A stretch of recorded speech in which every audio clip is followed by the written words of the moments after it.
अस्सलामु अलैकुम नाजरीन। जब मैंने मेजर शरद को बताया कि डाकू किस तरह शिकंतला से उसके नाम खत लिखवाना चाहते थे कि 1 लाख रुपए देकर लड़की को ले जाओ, रुपया नहीं दोगे तो हम इसके साथ बहुत बुरा सलूक करेंगे और उसे बम्बई ले जाकर बेच देंगे, मैंने जानबूझकर ये बात शिकंतला के भाई के गोश गुजार की थी ताकि उसे मालूम हो सके कि मैंने उनके ख़ानदान पर किस कदर एहसान किया है। इस तरह मुझे इस फौजी अफसर का, जिसका ताल्लुक इंडिया की मिलिट्री पुलिस के हसास इदारे से था, भरपूर एतमाद हासिल हो सकता था और उस पर मेरे सनात का बोझ बढ़ जाता था। शिकंतला ने मेरी बात की तईद करते हुए कहा, भैया तुम नहीं जानते वो लोग किस कदर वहशी और दरिंदे थे। भगवान ने तो धर्मजीरवी को एक देवता समान मेरी मदद को वहाँ भेज दिया। अगर ये मेरी मदद ना करते तो आज मैं आप लोगों के पास ना बैठी होती और इसमें कोई शक भी नहीं था। मैं अगर शिकंतला की मदद को मेरे इत्तफाक से वहाँ ना पहुँच जाता तो इस लड़की की वापसी का सवाल ही पैदा नहीं होता था। उन्हें कहाँ तावान के 1 लाख रुपए मिलने थे। बस यही अंजाम होता कि पहले वो सारे डाकू शिकंतला के साथ दरिंदगी का सलूक करते और इसके बाद उसे बम्बई के तवाइफों के बाज़ार में ले जाकर बेच डालते। मैंने सिर्फ इंसानी हमदर्दी और एक लड़की की इज्जत बचाने के लिए ऐसा किया था। मेजर शरद दीवान ने मेरा हाथ अपने दोनों हाथों में लेकर बड़ी मोहब्बत से दबाया और बोला, धर्मवीर जी, मुझे बताइए मैं आपके लिए क्या कर सकता हूँ। मैं आपकी खातिर अपनी जान भी देने को तैयार हूँ। वो जज्बाती हो गया था, उसकी आवाज़ कप कपा रही थी। मैंने उठकर उसे सीने से लगा लिया। मैंने अपनी मनसूबा बंदी पर अमल शुरू कर दिया था। मैंने कहा, शरद भैया, आप मेरे भाई हैं, आप ऐसा कहकर मुझे शर्मिंदा न करें। वहाँ बड़ा जज्बाती माहौल पैदा हो गया। शिकंतला की आंखों में भी आंसू आ गया, रानी माँ भी अश्कबार हो गईं। मैंने दोनों हाथ फिजा में बुलंद करते हुए अंग्रेजी में कहा, ओके, बहुत हो चुका शिकंतला जी, हम सबको इस खुशी के मौका पर अपने हाथ से चाय बनाकर पिलाएं। मैं अंग्रेजी बोलकर मेजर शरद पर यह असर भी डालना चाहता था कि मैं पढ़ा लिखा नौजवान हूँ। मेजर शरद ने मुस्कुराते हुए कहा, यह ठीक है, ओके। नौकरानी मेजर का ट्रांसमीटर सेट लेकर आ गया। उसने फ़ौरन सेट ऑन करके वायरलेस पर अपने स्टेशन हेडक्वार्टर से रब्ता पैदा किया। कोड में कोई अल्फाज और नंबर बोले और अंग्रेजी में कहा, कैप्टन शर्मा से बात करो। फिर बोला, कैप्टन शर्मा, मेरी बात गौर से सुनो। इसके बाद मेजर शरद दीवान ने वायरलेस पर ही कैप्टन शर्मा को डाकुओं की खुफिया कमीगाह का पूरा हदूद अरबा जो मैंने उसे बताया था और जंगल की पूरी तफसील और दरिया पार वाला रास्ता जो वो जानता था उसे बताया और आर्डर दिया कि अभी मिलिट्री फोर्स भेजकर उन सबको गिरफ्तार करके क्वार्टर गार्ड में बंद करो। मैं रात को पहुंच रहा हूं। आउट। दोपहर का खाना मैंने उन सब के साथ खाया। इसके बाद काफ़ी पी गया। शिकंतला अपने कमरे में चली गया। मेजर शरद मुझे साथ लेकर हवेली के पिछले बगीचे में आ गया। लीमों के दरख्त के नीचे बेत की कुर्सियां और मेज बिछी थी। मेजर शरद ने मुझसे मेरे बारे में पूछा कि मैं उन डाकुओं की कमीगाह में कैसे पहुंच गया। मैंने पहले से एक कहानी सोच रखी थी। मैंने उसे बताया कि मैं अमृतसर के एक ब्राह्मण घराने में पैदा हुआ, अमृतसर के स्कूल और कॉलेज में तालीम हासिल की। मेरा इरादा डॉक्टर बनने का था, मगर मेरे पिताजी अचानक स्वर्गवास हो गए। उनके गम में माताजी भी कुछ दिनों बाद चल बसी। मैं अकेला रह गया। मेरा कोई भाई बहन न था। हम अमीर लोग भी नहीं थे, किराए के मकान में रहते थे। मैंने सोचा कि दिल्ली जाकर कहीं नौकरी तलाश करता हूँ। मैं अपने रिश्तेदारों के शहर में नहीं रहना चाहता था। उनका रवैया पिताजी की मौत के बाद मुझसे अच्छा नहीं रहा था। मैं दिल्ली आ गया। दिल्ली में कई दिनों तक नौकरी की तलाश में दर बदर फिरता रहा। कहीं नौकरी ना मिली तो सोचा बम्बई जाकर किस्मत आजमाई करता हूँ। मैं ट्रेन में बैठकर बम्बई की तरफ चल पड़ा। ग्वालियर के स्टेशन पर ट्रेन का इंजन खराब हो गया। दूसरे इंजन के आने में काफ़ी देर लगी। मैंने ग्वालियर शहर और उसके इर्द गिर्द के पहाड़ी जंगलों की बड़ी तारीफ़ें सुन रखी थीं। यूं ही मेरे दिल में ख्याल आया कि क्यों ना ग्वालियर शहर की सैर की जाए। चुनाचे मैं स्टेशन की इमारत से निकलकर शहर में आ गया। ग्वालियर का शहर मुझे बड़ा अच्छा लगा। खुशकिस्मती से मुझे एक वहाँ ड्रग स्टोर में नौकरी भी मिल गई। मैं बड़ा खुश था। नौकरी करते मुझे 1 महीना गुजर चुका था कि एक रोज़ ग्वालियर के आसपास के जंगल की सैर करने निकल पड़ा। बस यही मेरी गलती थी। मैं जंगल में रास्ता भूल गया और इन डाकुओं के कब्जे में आ गया। डाकुओं ने मुझे जरगमाल बना लिया। وہ مجھ سے میرے ماں باپ کا پوچھتے کہ ان کا پتہ بتاؤ۔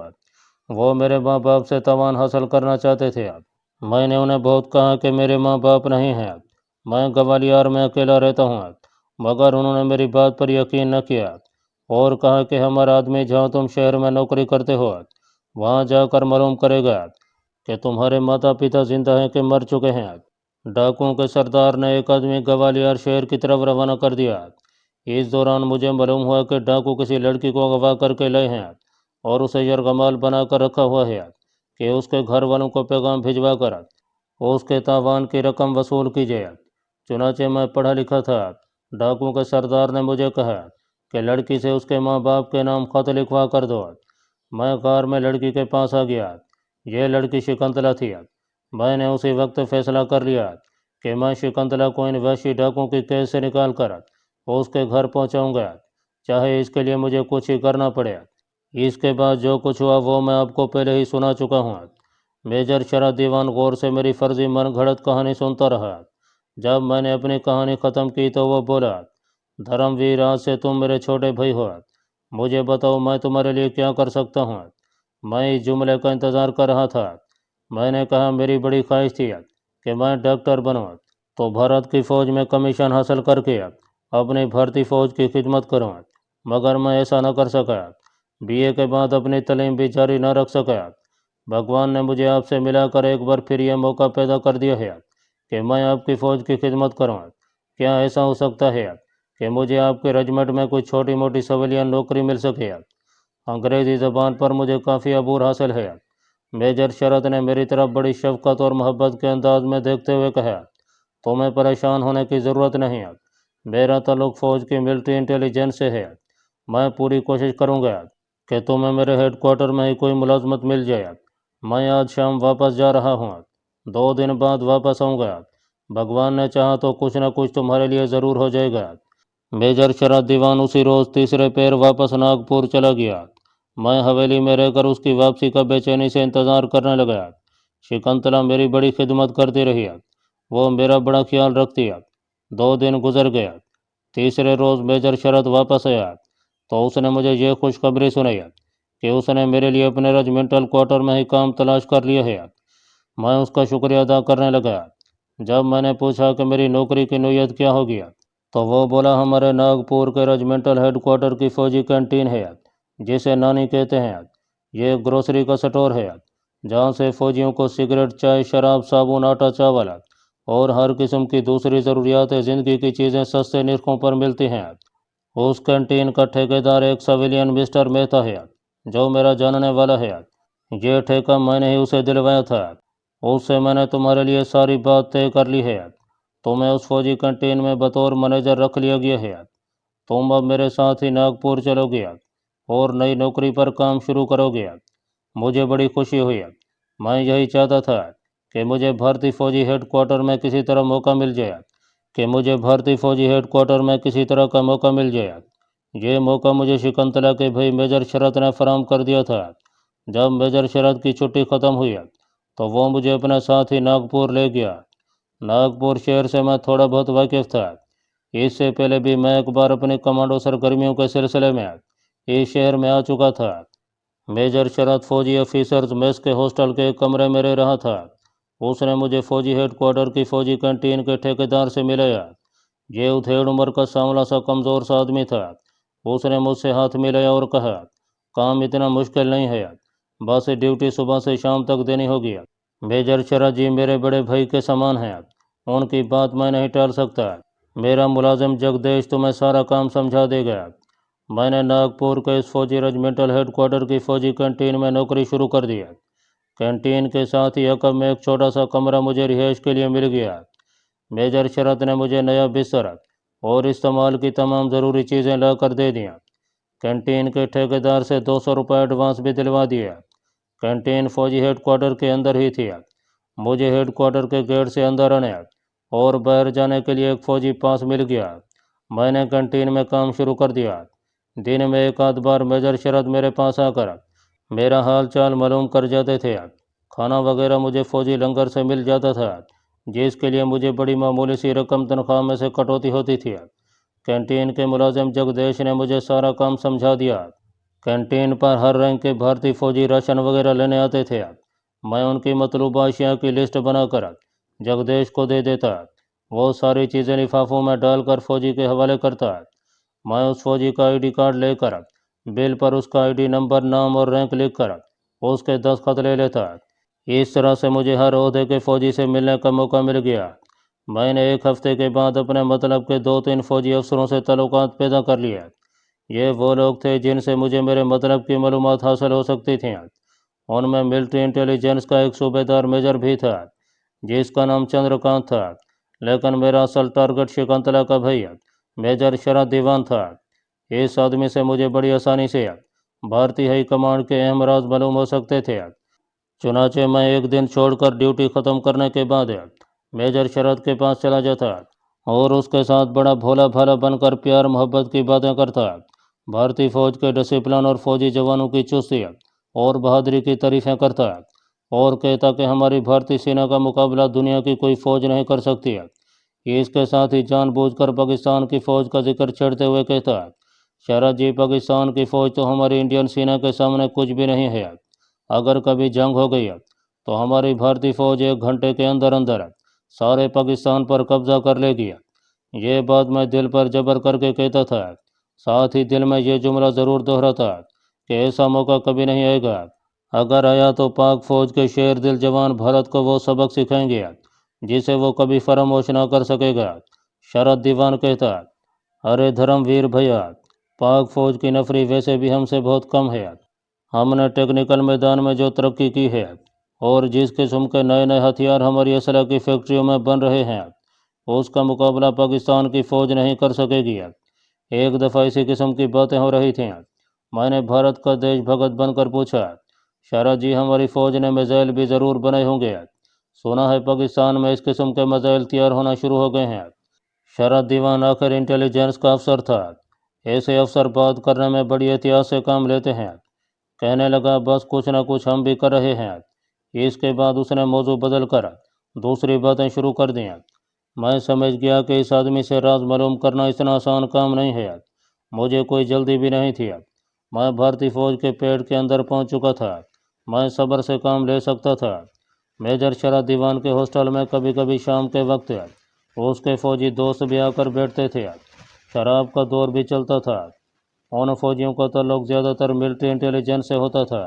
ये लोग शराब पीकर भी फौजी मामलात पर गुफ्तगू करते वक्त मुझे देखकर मोहतात अंदाज इख्तियार कर लेते थे, मगर मैंने अपने रवैये और पाकिस्तान के खिलाफ बातें करते रहने से उनको अपने एतमाद में ले लिया था। ये फौजी कुछ इस वजह से भी मुझे बड़ा दिलचस्प और एडवेंचर नौजवान समझते थे कि मैं मेजर शरद की बहन को डाकुओं की कमीगाह से निकाल कर ले आया था। मुझे नागपुर के फौजी हेडक्वार्टर की कैंटीन पर काम करते हुए 1 महीना गुजर गया था और अभी तक मैंने श्रीनगर में अपने कश्मीरी कमांडो लीडर शेरवान को अपने बारे में कोई इतला नहीं पहुंचा सका था। मैंने ये देखा था कि मेजर शरद अपना मोबाइल रेडियो ट्रांसमीटर अपने कमरे के क्लोजेट में रखता था। ये बात मैंने ख़ास तौर पर नोट कर ली थी। मैं उस ट्रांसमीटर के ज़रिए मौका पाकर कमांडर शेरवान को अपने ख़ास खुफिया कोड में श्रीनगर पर पैगाम भिजवा सकता था कि मैं नागपुर के फौजी हेडक्वार्टर में पहुंच चुका हूं। लेकिन ये कोई इतना ज़रूरी पैगाम नहीं था जिसके लिए मैं कोई ख़तरा मोल लेता, क्योंकि ये मुझे मालूम था कि फ़ौजी हेडक्वार्टर से कोई सिग्नल नशर हुआ तो खा वो खुफिया कोड में ही हो, हेडक्वार्टर के सिग्नल कोर की मॉनिटरिंग टीम को इसका इल्म ज़रूर हो जाएगा। मैं ये ख़तरा सिर्फ इस सूरत में ले सकता था जब मुझे कोई इंतहाई अहम फ़ौजी राज मालूम हो जाता, और कुदरत ने मुझे बहुत जल्द ये मौका भी फराहम कर दिया। एक रोज़ शाम के वक्त मेजर शरद दीवान के कमरे में शराब व कबाब की महफिल गर्म थी। वहाँ इंटेलिजेंस कोर का एक सिख कैप्टन भी बैठा शराब पी रहा था। ये लोग काफ़ी शराब पी गए थे और ज़बान पर इन्हें काबू नहीं रहा था। मैं जानबूझकर दूसरी तरफ होकर लकड़ी के करेट में मेजर शरद की वर्दी तय करके रखने लगा। मैंने ये ज़ाहिर किया कि मुझे उनकी बातों से कोई दिलचस्पी नहीं है। कुछ वो लोग भी गाफिल हो चुके थे। इतने में इंटेलिजेंस कोर के सिख कैप्टन के मुंह से एक ऐसी बात निकल गई जिस पर मेरे कान खड़े हो गए। उसने कहा था, इस बार हम पाकिस्तान का नाम नक्शे पर से हटा देंगे और भारत माता के बिछड़े हुए टुकड़ों को जोड़कर उस गलती का उजाला कर देंगे जो पंडित नेहरू ने इंडिया को तकसीम करके की थी।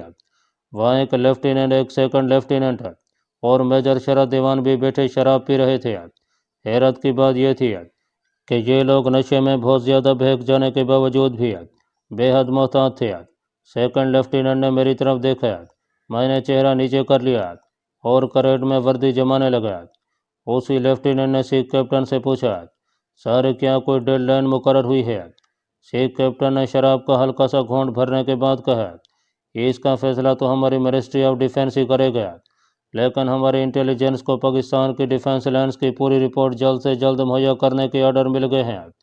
मेजर शरद दीवान ने अपना गिलास मेज पर टिकाते हुए कहा, हम ये रिपोर्ट हाई कमांड को एक हफ्ते के अंदर अंदर पहुंचा रहे हैं। इसके साथ ही जैसे सिख कैप्टन अपने होश में आ गया, उसने हाथ हिलाकर कहा, no cigarette talk please, forget it, और उन्होंने मौजू बदल दिया। वो फिल्म एक्ट्रेसों और दूसरी औरतों की बातें करने लगे। इस दौरान सेकंड लेफ्टिनेंट ने कोई फिल्मी गीत गाना शुरू कर दिया। यह महफिल रात के 11 बजे तक जारी रही। इसके बाद सब चले गए। मैं भी मेजर शरद से इजाज़त लेकर वापस चला आया। अपने कमरे में आकर मैं अपनी फौजी कैंप कार्ड पर दीवार से टेक लगाकर बैठ गया। सिख कैप्टन ने जो बात की थी या उसकी ज़बान से निकल गई थी, उससे साफ ज़ाहिर था कि भारत की फौजी हाई कमांड ने पाकिस्तान पर किसी हमले का मंसूबा बना लिया है और उसे इंडियन डिफेंस मिनिस्ट्री की मंजूरी भी हासिल है। यह बड़ा अहम फौजी राज था जो मुझे मालूम हो गया था। ये राज मुझे उन फौजी अफसरों से ही हासिल हो सकता था जिनका ताल्लुक मिलिट्री के इंटेलिजेंस कोर से था। दूसरी किसी जगह से मैं ये राज हासिल नहीं कर सकता था। मैं ये राज कमांडो लीडर शेरवान को उस वक्त तक नहीं बताना चाहता था जब तक मुझे इंडियन मिलिट्री हाई कमांड के इस अहम फैसले की कुछ तफसीलात मालूम नहीं हो जाती। मेरे लिए ये मालूम करना बहुत ज़रूरी हो गया था कि भारत अगर पाकिस्तान पर हमला करना चाहता है तो ये हमला किस महीने करेगा और कौन सी तारीख को करेगा और हमले की हिकमत अमली क्या होगी। ये फ़ौजी मालूमात इंतहाई राज वाली थीं और अगर कोई शख्स इस सिलसिले में मुझे कुछ बता सकता था तो वो शिकंतला का भाई मेजर शरद दीवान ही था। चुनाचे मैंने फैसला कर लिया कि ये फ़ौजी राज मैं उसे मालूम करके रहूँगा। मुझे उसका एतमाद हासिल था। मैं अपनी बातों से उस पर यह साबित कर चुका था कि मैं भारत माता का सच्चा पुजारी हूँ और पाकिस्तान को भारत का सबसे बड़ा दुश्मन समझता हूँ। इसके बावजूद मुझे पूरा यकीन नहीं था कि मेजर शरद को अगर पाकिस्तान पर फौजी हमले की तारीख का इल्म हो गया तो वो मुझे इतनी आसानी से यह राज बता देगा। इसके लिए मुझे इंतहाई दानिशमंदी, एहतियात, चालाकी और किसी खास हिकमत अमली से काम लेने की ज़रूरत थी। मैं ये देख चुका था कि मेजर शरद दीवान को आला से आला शराब पीने का शौक़ है और वह हर रोज़ शाम को कीमती शराब के 3-4 जाम ज़रूर पीता है। उसने एक दिन मुझे कहा था, धर्मवीर, जिस रात को शराब ना पीऊँ अच्छी तरह से नींद नहीं आती। हमारी रेजिमेंट के मेडिकल ऑफिसर ने यह भी कहा है कि मैं रात को सोने से पहले अच्छी सकाज विस्की के 2-3 पैक ज़रूर पी लिया करूँ, मगर यहाँ सिवाय व्हाइट हार्स और वाट टका के दूसरी कोई आला सकाज नहीं मिलती। ये बात मेरे जहन में थी।